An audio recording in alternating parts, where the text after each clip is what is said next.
हाँ तो दोस्तों, welcome back to my new video. और अगर आप फ्लैट से रिगार्डिंग को सर्च करके इस वीडियो पे आए हो तो मैं समझ चुका हूँ कि आप भी मेरे जैसे कोई दूसरे शहर से मुंबई में मूव हुए हो और आपको चाहिए एक फ्लैट जो कि आप ढूंढ रहे हो रेंट पे लेने के लिए। ठीक है, मेरा भी सेम सिचुएशन थी दोस्तों।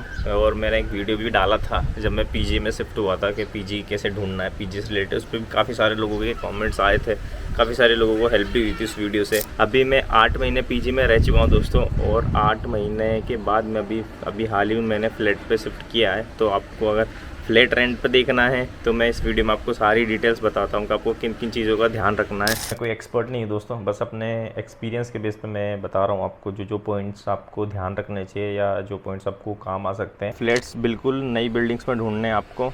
अगर आपको बिल्कुल बेकार हालत में फ्लैट नहीं चाहिए तो बिल्कुल नई बिल्डिंग में ढूंढो, बढ़िया फ्रेश नया फ्लैट मिलेगा दोस्तों, और आसानी से मिल भी जाएगा क्योंकि इन्वेस्टमेंट के लिए यहाँ पे ओनर्स फ्लैट खरीदते हैं और रेंट पे चढ़ा देते हैं। तो ये बहुत आसान तरीका है। पहला, नया बिल्डिंग में सर्च करना है। दूसरा, ब्रोकर की हेल्प लेनी पड़ेगी, उसको बोलना नई बिल्डिंग में चाहिए और वर्क लोकेशन के आसपास में चाहिए। ठीक है, ये चीज़ कंफर्म हो गई। वो आपको आपकी प्रोफाइल मांगेगा, आईडी, आधार कार्ड, कहाँ से हो, वर्क प्लेस की आईडी भी, ऑफिस आईडी भी पूछ सकता है आपसे, कितने दिन के लिए चाहिए, फैमिली रहेगी, कौन रहेगा, ये सब सारी थोड़ी नॉर्मल बेसिक डिटेल्स लेके ओनर को फॉरवर्ड करेगा। ओनर देखेगा कि जेन्युइन बंदा है, ठीक है, बैचलर को उसको देना नहीं देना वो उसका डिसीज़न होगा। वो अगर आगे अप्रूव करता है तो फिर उसके बाद आगे बात बढ़ेगी। ठीक है, और उससे पहले ही आपको बता दिया जाएगा कि फ़्लैट कितने का है, कितना डिपॉजिट रहेगा और कितना रेंट रहेगा। अगर आप उसमें एग्री हो तो ठीक है, नहीं हो तो थोड़ा बहुत लाइक 1000-2000, उससे ज़्यादा नहीं, 1000-2000 का लाइक बारगेनिंग हो सकती है कि थोड़ा इतना रेंट में कम कर सकते हो क्या, नहीं कर सकते, ये तब होगा। लेकिन अगर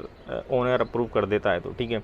जैसे मेरे यहाँ पे भी 70,000 डिपॉजिट मांगा था मेरे फ्लैट का यहाँ पे, लेकिन फिर मैंने बात करी कि लाइक इतना मेरे पास अभी है नहीं, ऑलरेडी आप रेंट इतना ले रहे हो, तो ऐसे कर कुरा के फिर वो 50,000 उन्होंने डिपॉजिट माना।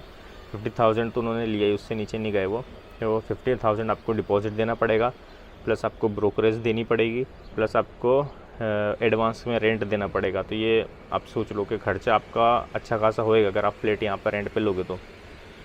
सारी चीज़ें कंफर्म हो गई तो फिर उसके बाद आगे जो भी एग्रीमेंट बनता है उसकी बात, तो वो थोड़ा पूरा लीगल तरीके से बनता है यहाँ पे। ऐसा बिल्कुल, हाँ, मेरे को लगा कि शायद थोड़ा सा फ्रॉड हो सकता है, मुंबई है तो, लेकिन नहीं है दोस्तों, मैं गलत था इस चीज़ में। मेरे को यहाँ पे जब मैं आया तो बायोमेट्रिक के थ्रू जो आधार कार्ड वगैरह लिंक होता है ना अपना बायोमेट्रिक्स में, उसमें बिल्कुल अपना अंगूठा लगाया मैंने और पूरा जेन्युइन वेबसाइट पे उन्होंने एग्रीमेंट बनाया है। ऑफिस भी मैं गया था, यहाँ पे जो ऑफिस है थाने में, वहाँ पे भी मराठी में था वहाँ पे पूरा, लेकिन थोड़ा सा तो वहाँ पे भी सील साइन वगैरह पूरा नोटिस बना हुआ था 5-10 पेज का पूरा, कितने दिन के लिए चाहिए, लीज एग्रीमेंट बनता है ना, वो पूरा लीगल तरीके से बना। मतलब मेरे को भी उसकी कॉपी है, मेरे पास भी, ओनर के पास भी है, 3 कॉपी बनी थी, एक ऑफिस में भी है। तो वो सारा काम यहाँ पे लीगल तरीके से होता है, तो आप भी ध्यान रखना लीगल तरीके से हो एग्रीमेंट। तो उसमें सारी चीज़ें पढ़ लेना ध्यान से कि कितने महीने के लिए लाइक नोटिस पीरियड होने वाला है, वो भी आप कंफर्म कर लेना ओनर से बात करके कि नोटिस पीरियड 1 महीने का रहेगा, 2 महीने का, 3 महीने का।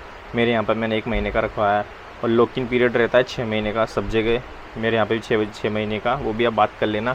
तो लॉक इन पीरियड और नोटिस पीरियड, ये दोनों चीज़ों का ध्यान रखना, क्योंकि नोटिस पीरियड फिर बाद में दिक्कत ना आए कि आप बोल रहे हो मैं 1 महीने में खाली कर रहा हूँ और एग्रीमेंट में 3 महीने का हो। तो ये चीज़ों का ध्यान रखना, नोटिस पीरियड और लॉक इन पीरियड का। ठीक है, उसके बाद जो एग्रीमेंट है वो बोलते हैं 1 साल का, लेकिन वो बनता 11 महीने का। ये भी मुझे अभी पता चला कि सब जगह 11 महीने का ही बनता है, उसको 1 साल का बस बोलते हैं इसे।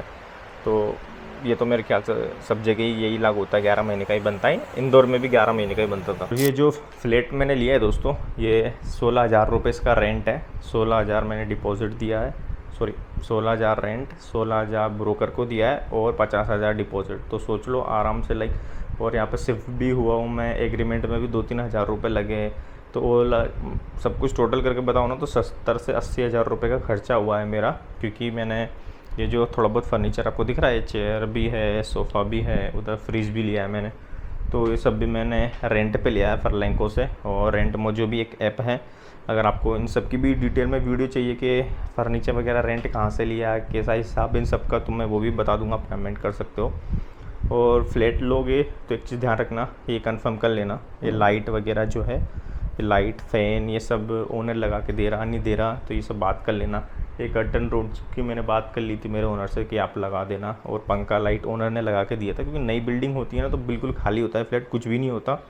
तो लाइट फ़ैन और कर्टन रोड वगैरह जो बेसिक चीज़ें हैं तो वो ओनर लगा के देगा या नहीं देगा, ये सब पहले कंफर्म कर लेना, बाद में कुछ नहीं होता। क्योंकि एक बार एग्रीमेंट हो गया, आप शिफ्ट हो गए, तो बाद में ये नहीं बोल सकते कि ओनर से ये नहीं है, तो बोल देगा भाई कि जो था सामने था, आपने पहले क्यों नहीं बोला। तो थोड़ी बहुत चीज़ें जिनका आपको ध्यान रखना, लिख के चलना। मैंने सारी चीज़ें एक पेपर में लिख ली थी, 4-5-6 पॉइंट की, जिनका मुझे ध्यान रखना है, जो मुझे ओनर से डिस्कस करनी, वो सारी चीज़ें मैं लिख के चला था, ठीक है।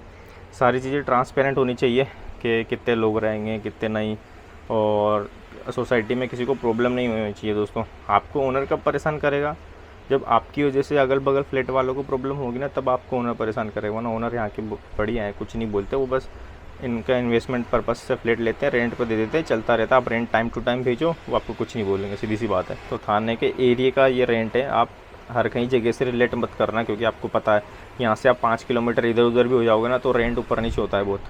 तो मैं थाने का बता रहा हूँ, नवी मुंबई का, चेंबूर का या बोरीवली, इन सब जगह का अलग अलग रेंट हो सकता है, ऊपर नीचे होता है बहुत। तो उन सब से रिलेट मत करना। और किसी को कुछ हेल्प चाहिए या ब्रोकर का नंबर चाहिए या कुछ भी लाइक और कुछ क्वेरी हो आपकी, आप पूछ सकते हो बिंदास। क्योंकि आपको जैसे टेंशन हो रही दिमाग में, फ्लैट लेने से पहले पैसे तो नहीं डूब जाएंगे, या मतलब ऐसा कुछ भी थॉट आ रहे हैं आपके मन में, बिंदास पूछो मेरे से। क्योंकि मेरे को भी लेने से पहले आ रहे थे, तो मैंने भी वैसे ही वीडियो सर्च कर रहा था जैसे आपने सर्च किया है। तो पीजी के लिए भी मैंने सर्च करा था, मुझे से कोई वीडियो मिला नहीं, तो मैंने पीजी के ऊपर वीडियो बना दिया। फ्लैट के लिए मैंने ढूंढा तो मिले मेरे को, लेकिन ऐसा कुछ जेन्युइनली मेरे को लगे नहीं कि सही तरीके से बताया उन लोगों ने। तो इस वजह से मैंने फ्लैट के ऊपर भी बना दिया। अब मेरे को इंस्टाग्राम पे भी टेक्स्ट करके पूछ सकते हो, जेन्युइनली की जो बात है मैं आपको बता दूंगा, कमेंट करके पूछ सकते हो, इंस्टाग्राम पे पूछ सकते हो। बाकी अगर आपको फ्लैट का पूरा एक वॉक अराउंड वाला वीडियो चाहिए, और क्या क्या मैंने रेंट पे लिया है, फर्नीचर वगैरह सारी चीज़ें चाहिए, तो मुझे कमेंट करके ज़रूर बताना दोस्तों। मिलता हूँ नेक्स्ट वीडियो में, टाटा बाय बाय। सब्सक्राइब करना मत भूलना। हाँ।